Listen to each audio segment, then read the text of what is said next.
long to be faith-filled, but find it hard to? Do you wish for more follow-through and less fall-through? Maybe you think, I believe in God, but forgiveness is impossible. Maybe you believe in God, but are scared to share your faith. Or, I believe, but do I really have to be part of a church?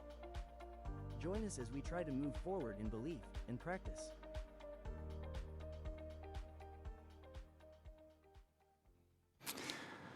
All right, good morning.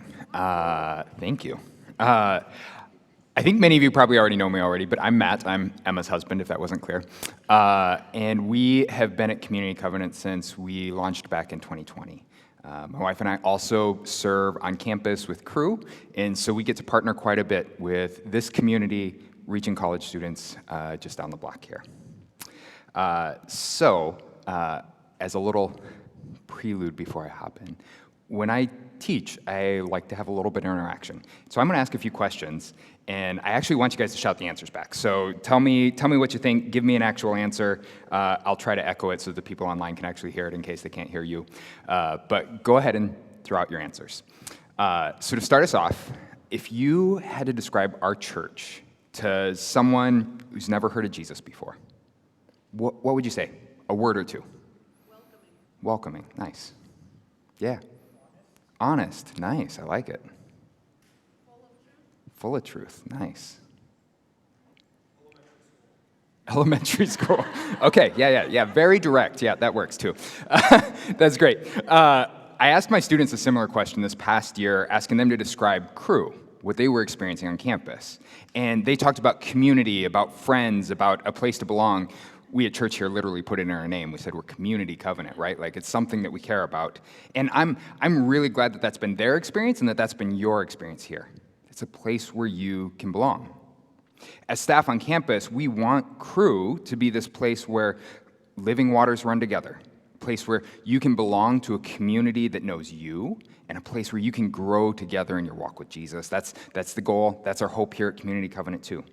But whether you're talking about church or you're talking about Cru, that's not all that we are.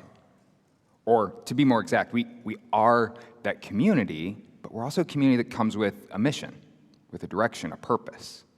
Okay? So keep talking with me here for a minute. If you had to take a guess, how many countries do you think McDonald's is in? All of them? A little less than that, but 180, okay?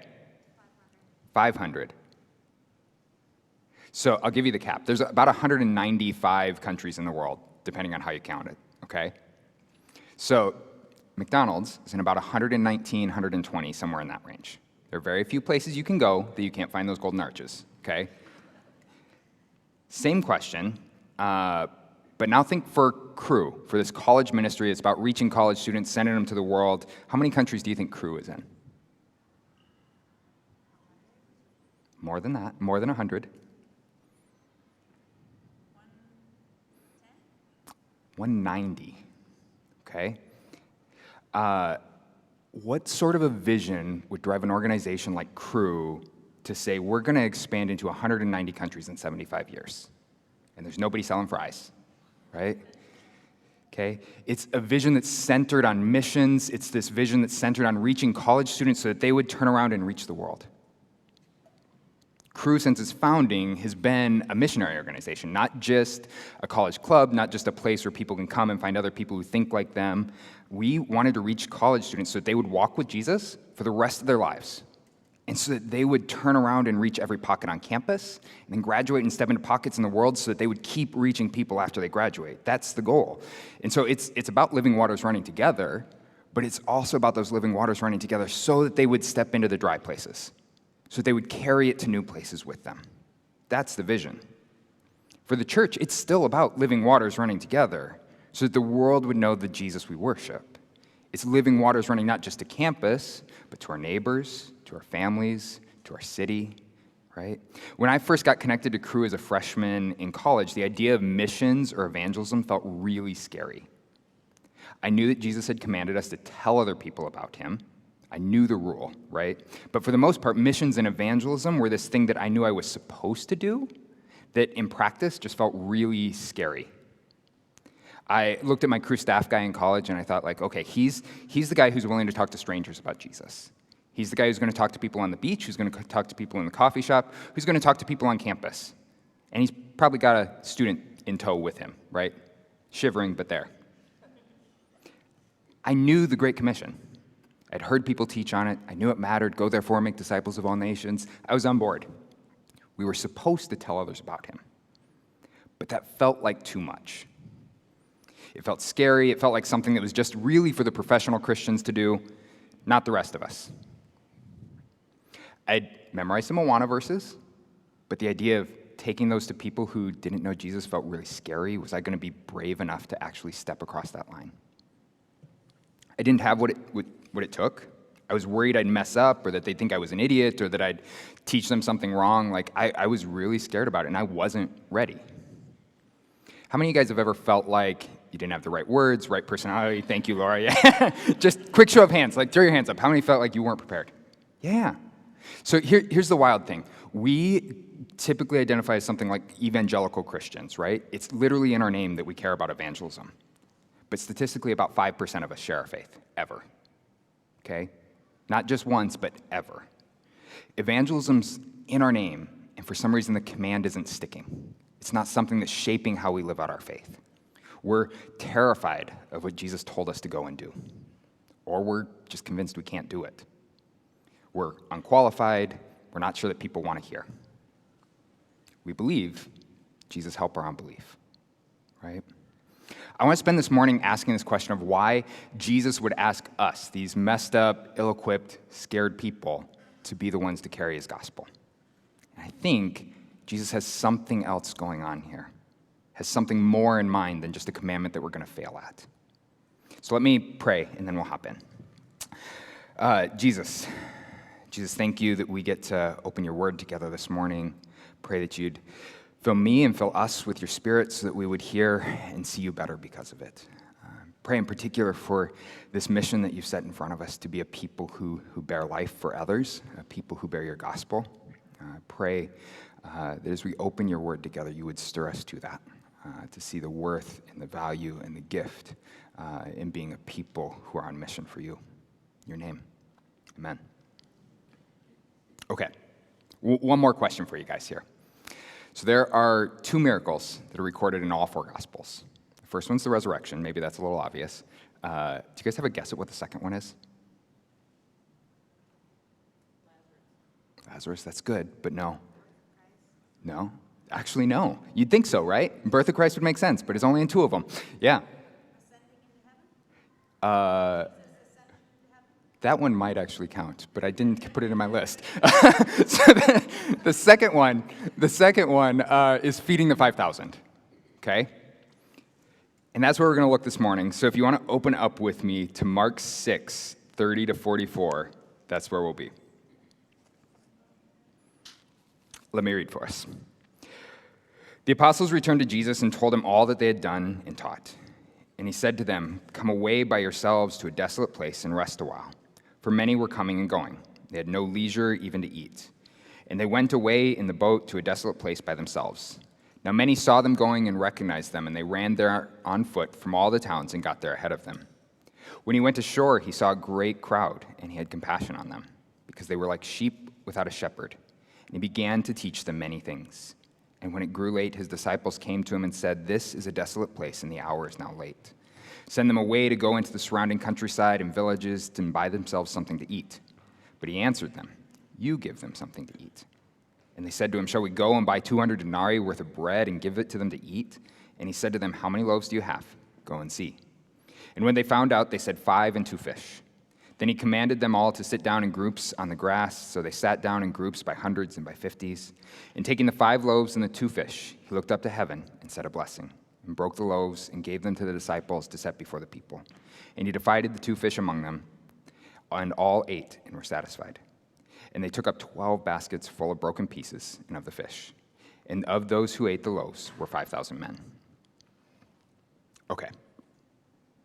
So put yourselves in Jesus' disciples' place with me for a moment, and we'll walk through the story one more time here. So Jesus had just sent them out to do ministry on their own before this moment. So they're coming back together. They've been out sharing stories of how they preach to the crowds, they healed the sick, they're celebrating, but they're tired as they come back together. Jesus has also had a pretty intense day right before this moment. Jesus has just learned that John the Baptist, his husband, has been executed. Okay? And so Jesus takes his disciples aside to a place where they can be alone. He's looking for that desolate place so that they can rest, so that they can recover, so they can share stories, so they can kind of commiserate and celebrate together, right? Instead, there's this giant crowd that spots where they're going, shows up before they even get to shore, and because they've heard that Jesus can maybe heal a few people, maybe tell a good sermon, they race to get there ahead of them. My own introverted heart would have been pretty crushed if I looked ahead and saw crowds on the shore, right? I love the work that I get to do with students. It's very extroverted, and I get to spend tons of time with them. But after a long day, I want to come home and check out. That's what I do, okay? If I'm in the boat like the disciples, I'm looking at Jesus and being like, hey, I think the shore over there looks a little better, right? Like, let's go to the empty one, okay? But that's not what Jesus does. Instead, Jesus sees this crowd, and he doesn't say, sorry, give us a moment, we got to catch our breath. Jesus says, okay, I'm going to have compassion on them. He heals the sick, and he preaches. And he keeps going all day again, okay? After that, any reasonable person would have been tired, would have been exhausted. His disciples are tired. They're ready to be done. And they come to Jesus, and they're like, hey, you should send these people home so that they can get some food. And under their breath, what they're probably thinking is, and so that we can relax, so that we can check out, so that we can get some food, because we haven't eaten either. Remember, we hadn't eaten before this. Now we still haven't eaten for another day, Jesus, and we're tired. We want to spend time alone, just with us. Instead, Jesus answers them with something that sounds insane. He says, you give them something to eat. Remember how big this crowd is. We're talking 5,000 men, and as Matthew tells us, plus women and children, right?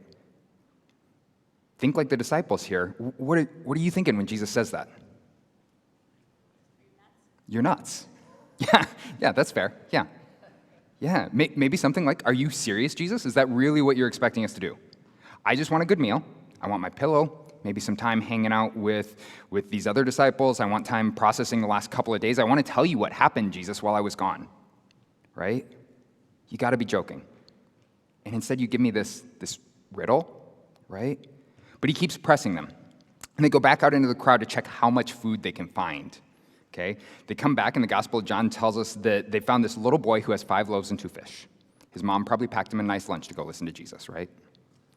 Okay, so he comes, and Jesus takes the boy's lunch of bread and fish, he blesses it, he breaks it, he sends the disciples out to feed the entire crowd, and somehow it doesn't. And they have more left over than they actually started with. Now, there's a lot going on in this story. It's beautiful. We could spend a lot of time here, but I want you guys to hear 3 things this morning out of this story, okay? The first one, the disciples actually aren't enough, okay? They may be a little tired and whiny, but that's not really the problem in this moment, okay? They're not wrong when they hear Jesus is like, you go feed them, and they think we can't. They're not carrying enough food to feed 5,000 people. They don't have it on them, okay? When Jesus said, you feed them, it felt like an impossible commandment because it actually was. The disciples balk at the idea of going and buying all of this food because it's 200 denarii worth. That's like 200 days' wages. These are people who are depending on the support of others so that they can walk around and be itinerant preachers. They don't have 200 days' wages in the money bag, right? Like, they're not going to be able to feed this crowd. They don't have the food. They don't have the money to buy it. They couldn't do it. Even Jesus' suggestion to go see what you can find in the crowd, go find some food, only produces 5 loaves and 2 fish, right? They got a little boy's lunch. But Jesus says, you give them something to eat, okay? Second one here, Jesus didn't need the disciples to feed the crowd. The disciples are still figuring it out, but we've got hindsight here. We can look back and we know who Jesus is, right? We know that Jesus has no problem as God in the flesh being the one to turn around and feed this crowd. When he's tempted in the wilderness, he's left fasting without food for 40 days, and Matthew tells us that Satan comes to him and says, just turn these stones into loaves of bread. Now, Jesus doesn't do it, but it's not because he couldn't, right? There's probably plenty of stones on those hills that would have turned into bread for Jesus. But that's not what he does. He says, you go feed them. This is the God who said, let it be, spoke creation into existence, who doesn't need the seed investment of 5 loaves and 2 fish to create food for that crowd, right? Like, he just didn't need it. In Exodus, when the people are hungry and they're wandering in the wilderness, which might sound a little bit like this desolate place where they are with the crowd from 5,000, what's God do? He drops manna from heaven, drops bread from the sky to feed them for 40 years, not for one meal, okay? Jesus didn't need drones to get it to the right spot, right? Like, he just dropped bread where they needed it, okay? And so when he's on the seaside that day and he's feeding this crowd of 5,000, like, he doesn't need the disciples' help. They're an optional part of this for him. That begs the question, why? Why does Jesus poke at his tired disciples to try to get them to solve a problem that he doesn't need them for? Why does he take the little boy's lunch? Why does he turn the disciples into delivery boys to carry this food around for him when he could have just dropped it out of the sky to the right places, right? I think we could take the same whys and turn around and apply them to the Great Commission, to evangelism, to the mission set in front of us as a church, right? The God who appeared to Moses in the burning bush doesn't need you and me to go tell our friends about him. We're an optional part of that mission. The Jesus who's been showing up in the dreams of Muslims on the other side of the world doesn't need us to carry the gospel to hard-to-reach places. He can do that without us. I think about my friend Kengo from Japan, who showed up here a few years back. He saw something compelling in Jesus, and I got to kind of walk alongside him as that happened, but I was not a necessary part of that journey for Kengo. I got to be there. So why? Why make the disciples, why make you and me into delivery boys and girls? That brings us to our third one, and this is the one that I want you to catch. If you catch nothing else, catch this one, okay? Jesus actually wants to give you the privilege, the gift of participating in that mission. There's something good in the act of you getting to participate in it that Jesus is after here for you. You're not a necessary part. You can't do it, but there is a gift in the being a part of it. You aren't needed. The disciples weren't needed. In fact, you can't do it. You can't turn the lights on inside of someone's heart. That's the thing that Jesus does alone. But he invites us to take part in it. He wants the disciples to see the miracle as it happens in those baskets that they're carrying. Okay? I know it feels weird to call something a gift or to call something a privilege that usually scares us. It feels really intimidating. But I think that's what's going on when Jesus asks people who he doesn't need to do a job they can't do just so that they can be there while he does it through them. There's something more than an unfulfillable commandment there. Look back at the text. Can you spot in the text when the bread actually multiplies? When does the miraculous moment happen?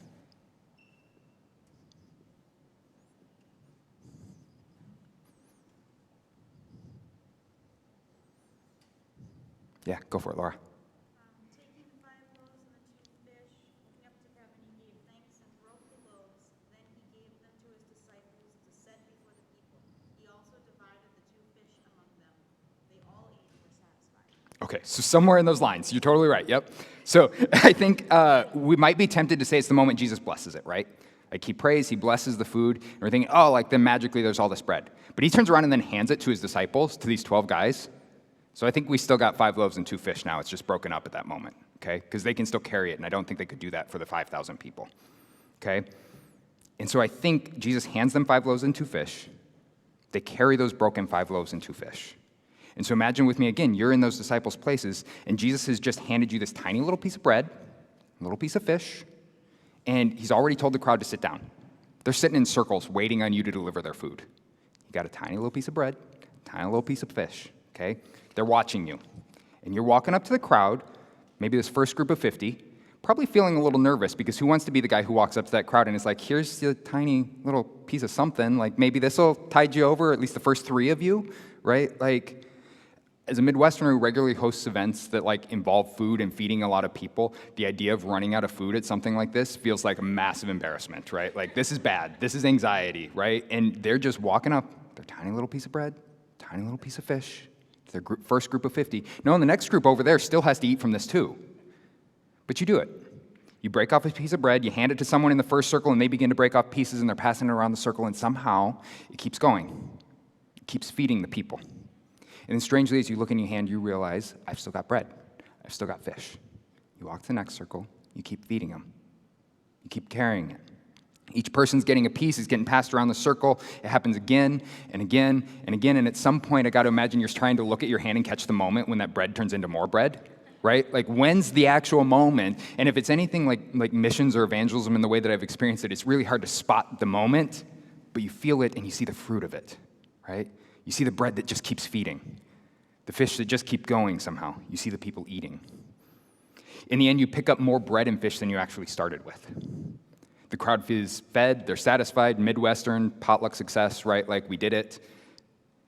This is a special moment for the disciples. It's why it ends up recorded in all 4 Gospels. There's something about them getting to participate in it and seeing it and feeling it that makes this one stick for them in a way that made all 4 of those Gospel writers say, like, this moment has to be in here. We have to tell this story. They got to do the impossible, the thing they actually couldn't do. There's this moment in Ezekiel 47 that I take my students to regularly throughout the year, where there's an angel taking Ezekiel and he shows them this imaginary temple where water flows out of the temple, but when it starts, it's this tiny little trickle. And then as they go away from the temple, it gets deeper and wider and deeper and wider, doing a thing that water shouldn't do in a desert where it should just be soaking into the ground, and somehow it's just getting bigger and bigger and bigger. It's changing the desert as it goes. It eventually gets to a place where it's too deep, too wide to even swim across for Ezekiel. And then the angel turns to Ezekiel and says, "Son of man, do you see this?" He wants him to pause and see the weird water. The water that's doing the thing it's not supposed to, that's acting miraculous, that's producing life in a way that it's not supposed to. In the same way, I think Jesus wants his disciples to carry the bread so he can turn around afterwards and say, "Son of man, do you see this? Do you see what happened? Did you participate in the moment? Did you get it?" Because in seeing it, in participating in it, we get to see Jesus for who he is a little bit better. We get to see that life in him a little bit better. We get to go with him. And so I think him inviting us in to be boys and girls delivering bread, we get to be people who follow in the footsteps of the bread of life, carrying bread for him. Jesus never needed us to complete the mission, to announce the gospel to Jerusalem, Judea, Samaria, to the ends of the earth. But as a God who loved us, he always wanted to include us in that. We weren't the necessary part of it, we were the desired part of it, because there's something good that he's giving to us in it. The first time I hopped on a plane to cross an ocean, tell people about Jesus, I was still a student. I wasn't prepared. I didn't know what I was doing. I had maybe shared the gospel a handful of times, and usually I had my discipler or a friend there with me to really be the person leading the conversation, or to be the person to catch me when I started to mess it up, right? I'd always kind of had my safety net. I wasn't ready for it. I was still scared of it. And I certainly wasn't ready to go to another country and tell people about Jesus when it was technically illegal to tell them about Jesus in that country. But while I was there, I met an East Asian student who picked the English name Hastings. I don't know how he picked that name. That's just what he called himself. So I met him, and we would hang out on campus, get to know each other. A few meetings in, we walked through kind of this like mediocre garden in the middle of campus with this pool and a bridge, one that like sticks in my brain but was nothing special in the moment, right? I don't remember who started the conversation, but eventually the conversation got to Jesus. As soon as it got there, Hastings kind of took over. He told me that he'd searched for a Bible because he wanted to read one. But Bibles in his country were hard to find. He couldn't figure out how to get his hands on one. He finally did get one, but it's a King James version. English wasn't his first language, and so he tries reading it, and he can't make sense of what's happening in it. He got to the Tower of Babel, and he gave up because he couldn't understand it. I got to share the gospel with Hastings using this like printed out version of a gospel tract in both English and in his language. It was something that a 5-year-old could have read to him. It took no special skill on my part. He chose to follow Jesus that day. I could have been tempted to walk out of that moment and believe like I had done something really special, that I had done a really good job, or that I had been trained really, really well for that moment, that my 5 loaves and 2 fish were just right for what Hastings needed. But a week later, I'm hanging out with Hastings again, and he comes back and he tells me like, "Hey, did you know after you left, I went to go tutor a kid that I've been meeting with for a year. I go over to his house, and his mom, before I left, invited me to come to house church with them." Now, in Hastings country, getting an invite to house church is really hard. They're illegal. They wait a long time before they invite someone in. And even as crew staff, or as the crew person connecting him, I would have had to meet with him for a long time before we could have entrusted him with an invite to a house church. But Jesus had placed another Christian in his life, someone else carrying 5 loaves and 2 fish, to be the person to invite him. An hour after he said yes to following Jesus. He's already getting the invitation. My 5 loaves and 2 fish weren't enough.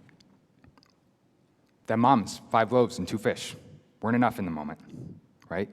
But Jesus took them both and multiplied them in our hands, blessing them so that before I ever brought him to the conversation, there's already work happening in Hastings' life to call him into life.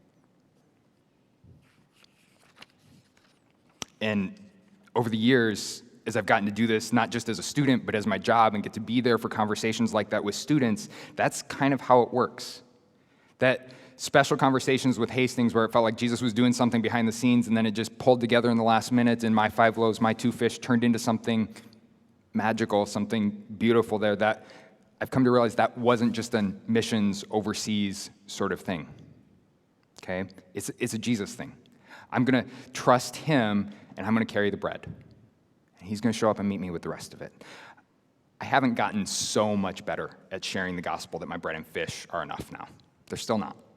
I still get nervous. I still stress having the right words when I walk into those conversations. But I've learned that my words aren't magic in those spaces. Jesus doesn't bring me to the conversation because he desperately needs me there. He brings me to the conversation because he wants me to participate in this moment when that bread starts multiplying. He wants me to see it, to see him in it. So I get to go as a gift, to be a part of carrying the gospel for others. In the same way, Jesus wants you guys to participate in the mission, to be a part of carrying the bread so someone else can hear, someone else can know. It's a privilege to get to carry the bread, to offer it to hungry and tired people. So bring your 5 loaves, your 2 fish. He wants you to come half-equipped, scared, maybe confused, unsure how you're doing it, right? So that he gets to turn around in the end and say, hey, did you see it? Did you see the moment when it multiplied?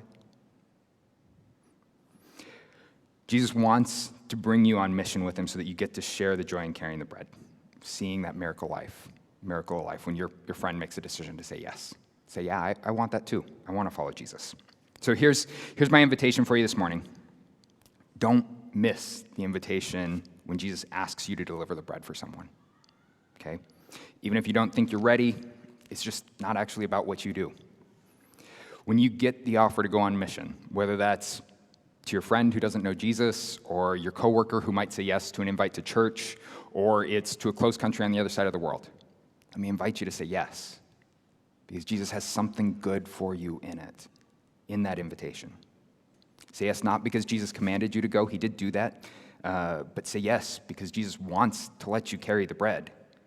He wants you to experience the moment when the author of the life bears life through you, for those you love, for those you don't know yet. So say yes to the mission you've been invited to.